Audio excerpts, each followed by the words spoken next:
जय सिया राम। तो आज हम अपने प्यारे कथा रसिक श्री सीताराम जी को एक बहुत ही अनोखा चरित्र श्रवण कराने वाले हैं। श्री राम हरिदास बाबा जी का अनोखा इसलिए क्योंकि उन्हें ठाकुर जी ने रिझा दिया, बाबरा बना दिया ठाकुर जी ने उन्हें। कहा जाता है कि रूप गोस्वामी जी ने सर्वसाधारण को एक चेतावनी दी थी। उन्होंने कहा था, हे बंधुओं सावधान, यदि तुम चाहते हो कि तुम्हारे संबंधी तुमसे ना छूटे तो एक काम भूलकर भी मत करना। वृंदावन के केशी घाट के निकट अधरों पे बंसी धारण किए हुए, मोर पंख धारण किए हुए, तिरछे नेत्रों के वार किए हुए, ऐसे मंद मंद मुस्काते हुए गोविंद देव जी के दर्शन मत करना। क्योंकि उनका आशय था, यदि गोविंद देव जी को एक बार किसी ने देख लिया तो ऐसी मोहिनी डालते हैं वो कि घर द्वार सब छुड़वा देते हैं, भक्ति पद पे डाल देते हैं, भिखारी बना देते हैं उसे। परंतु ये चेतावनी तो उनके लिए है जो वहां जाएं और गोविंद देव जी के दर्शन करें, उनके लिए ही तो चेतावनी दी। लेकिन यदि गोविंद देव जी ही हठ पूर्वक किसी को दर्शन देने आ जाए तो उसकी संभाल कैसे हो, कैसे अब वो संभले। ऐसा ही कुछ हुआ श्री राम हरिदास बाबा जी के साथ। श्री पाठ शांतिपुर में सन 1847 में आपका जन्म हुआ था। और वैसे बहुत भक्त हृदय तो नहीं थे, लेकिन कीर्तन से बहुत प्रेम था। जहाँ कीर्तन की ध्वनि सुन लेते थे वहीं दौड़ के चले जाते थे और खूब आनंद से कीर्तन करते थे, नृत्य करते थे। केवल इतनी ही भक्ति थी, ऐसा कुछ मन में विचार नहीं था कि वृंदावन जाना है, ठाकुर जी के दर्शन करने हैं, भजन करना है। इतनी कोई छटपटी नहीं थी उन्हें। कीर्तन से बहुत प्रेम था, लेकिन उनके माता पिता को ये प्रेम भी नहीं भाया। सशंकित रहते थे कि इतना कीर्तन करता है, कहीं चल जाके बाबा जी ना बन जाए। तो छोटी अवस्था में ही आपका विवाह कर दिया और आप भी साधारण गृहस्थ की तरह संसार का निर्वाह करने लगे। लेकिन कीर्तन में तो रुचि थी अभी भी। तो कभी ठाकुर जी से इतना प्रेम ही नहीं हुआ कि वृंदावन जाएं, गोविंद देव जी के दर्शन करें।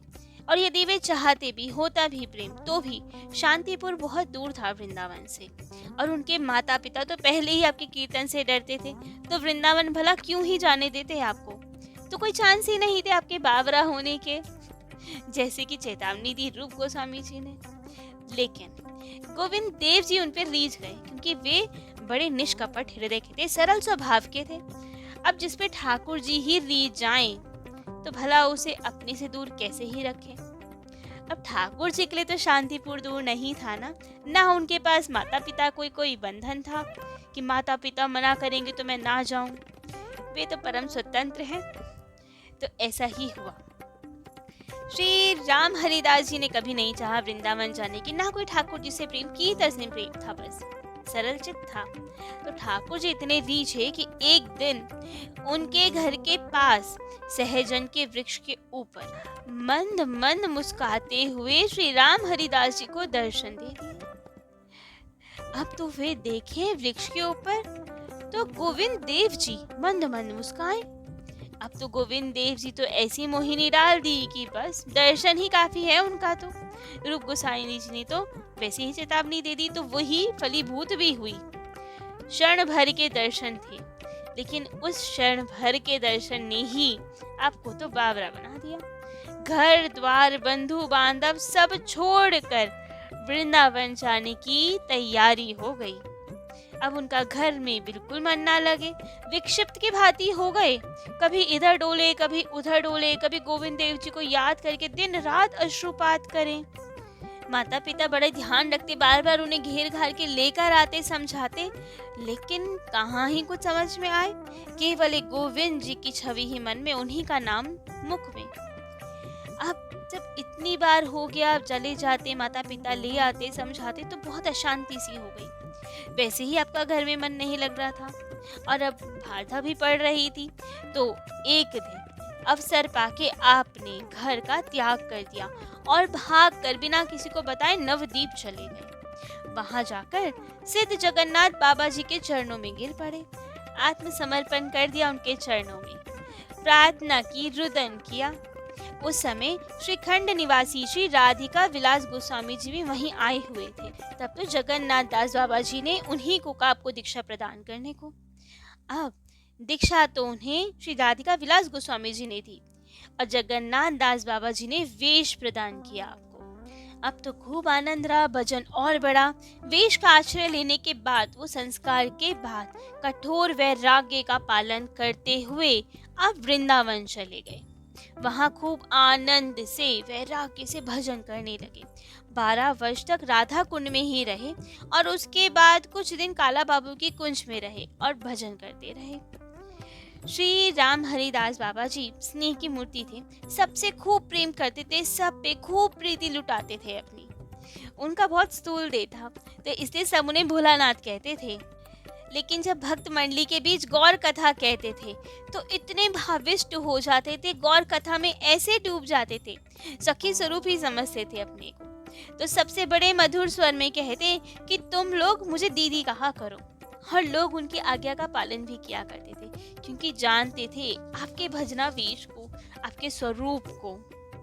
प्रतिदिन भक्त मंडली के बीच किसी न किसी गौर परिकर का चरित्र सुनाते, उनकी आलोचना करते, और आज आलोचना करते समय देह में सात्विक भाव उदय हो जाते। चैतन्य मंगल का कीर्तन उन्हें बहुत प्रिय था, वे सब करते। लोचन दास की धमाली का नित्य पाठ करते, सब अपने शिष्यों से भी करवाते। रास लीला का, निवृत्त रास लीला का अद्भुत वर्णन किया करते थे, जैसा कहीं किसी और के मुख से सुनने को ना मिले। अब श्री राम हरिदास बाबा जी को हृदय रोग था, इसलिए चिकित्सक उन्हें कहते थे कि उच्च स्वर में कीर्तन मत किया करो, नुकसान पहुंचाएगा आपको। लेकिन जैसे ही खोल करताल की ध्वनि सुनते थे तो उनसे रहा ही नहीं जाता था। छलांग मार मार कर कीर्तन मंडी में चले जाते थे, खूब उच्च स्वर में गाते थे, नाचते थे, खूब आनंद से नृत्य करते थे। कीर्तन करते करते उनका बहिर्वास कहाँ जा रहा है, चद्दर कहाँ जा रही है, उतर गए शरीर से, उन्हें पता ही नहीं रहता था। प्रेम आवेश में भी भोर होकर कीर्तन करते थे। श्री गौरांग महाप्रभु से इतना अधिक प्रेम था कि किसी के मुख से भी गौर नाम सुन लेते थे तो उसी को प्रेम में भरकर अपने हृदय से लगा लेते थे। यदि कोई नवद्वीप से धामवासी वृंदावन आता था तो उसके दर्शन करके तो मगन हो जाते थे, खूब माला चंदन देते थे, उसे अपनी गोद में बिठाते थे मगन हो के, और खूब प्रेम से उसे पूछते थे कि नवद्वीप के हमारे प्राणनाथ कैसे हैं, उनके दास दासियां कैसे हैं, सब ठीक है ना, कोई कष्ट तो नहीं हमारे ठाकुर को। यदि वो भक्त देखता और सोचता कि थोड़ा और भाव जगाएं बाबा में, तो कह देता, बाबा आपके प्राणनाथ तो ठीक हैं, दास दासी भी ठीक हैं, लेकिन आपके दर्शनों की उत्कंठा है उनके हृदय में भी। तब तो ये सुनकर भाव विभोर हो जाते। और यदि कोई गौड़ देश से आता तो उससे पूछते कि तुमने नवद्वीप धाम में हमारे गौरांग महाप्रभु के दर्शन किए हैं। यदि वो मना करता तो तुरंत उसे भेजते कि जाओ जाके दर्शन करो, उनके भक्तों का संग करो, कीर्तन करो। अपने आश्रम में रहते तो सदा गौरा नाम सुधा रस का पान किया करते, इतने विभोर हो जाते कि शरीर में कंपन होने लगता उनके। आश्रम से कहीं बाहर जाएं तो राई जय जय राधे राधे ये गाते हुए जाते। लेकिन कभी सखी भाव जग जाए तो अभिमान पूर्वक ठाकुर जी को छेड़ते छेड़ते बीच में गाते, राई अंगीर छटा लेगे श्याम हेलो गौर, अर्थात राधा की अंक की छटा लेके श्याम गोरे हो गए और गौरांग महाप्रभु बन गए। ऐसी उनमें ठाकुर जी के प्रति प्रीति थी कि वे हर समय भाव विभोर ही रहते थे, हर समय इतने भाव विभोर रहते थे कि यदि भोजन प्रसाद भी पाए तो भाव में डूबे डूबे पाते थे कि ग्लास पूरा मुख तक भी नहीं जाता था, मुख में देते देते ग्लास आधा बाहर गिर जाता था, सर्वांग उनका प्रसाद में ही लिस जाता था। शिष्यों को आसपास बिठा के ठाकुर जी के स्वरूप का विषय में बताते थे, कहते थे ध्यान करो ठाकुर जी के स्वरूप का। किसी को ध्यान में दर्शन हो तो उनसे पूछा करते थे कैसे दिखते हैं हमारे ठाकुर जी, खूब आनंद रहता था। यदि कोई शिष्य जाते जाते पद की आवाज करे तो उन्हें बड़ा बुरा लगता था, कहते थे ये खाली डोर ही चराएगा, क्योंकि उनकी शिक्षा थी कि खाते पीते चलते फिरते हर समय स्वरूप को जगाने की चेष्टा करनी चाहिए। जैसा आपका स्वरूप है उसी स्वरूप व्यवहार होना चाहिए। जाने कितनी ही बार ठाकुर जी ने उन्हें दर्शन दिए हों और वो ऐसे प्रेम विभोर हो जाते थे उस समय, ठाकुर जी के दर्शन को हृदय में धारण करके कि भूमि पर लोट-पोट होने लगते थे। उनके देह में सात्विक विकार उदय हो जाते थे, ऐसे जैसे कभी किसी ने न देखे न सुने, खूब रुदन करते थे। एक समय की बात, तो आप राधा कुंड गए हुए थे। वहां पे आप राज ऋषि वनमाली राय बहादुर जी के वहां गए मंदिर में, और वहां श्री राधा विनोद जी के दर्शन किए, वहां प्रसाद ग्रहण किया।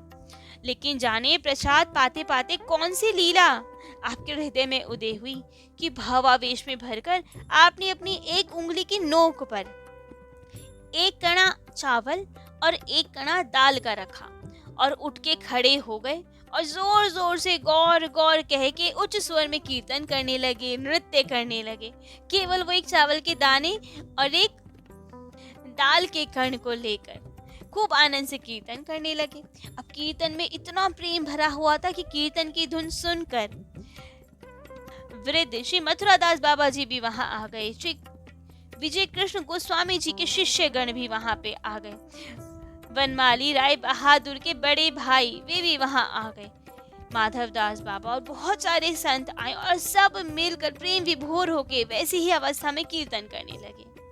अब जब इतने बड़े बड़े सिद्ध संत कीर्तन कर रहे हो तो गौर प्रेम के दीवाने भी कहाँ पीछे रहने वाले थे। सब वे भी आ गए, महात्माओं की इस टोली के साथ वे सब भी ढोल करताल बजा के कीर्तन करने लगे। पूरे राधा कुंड का आकाश कीर्तन से गूंज उठा।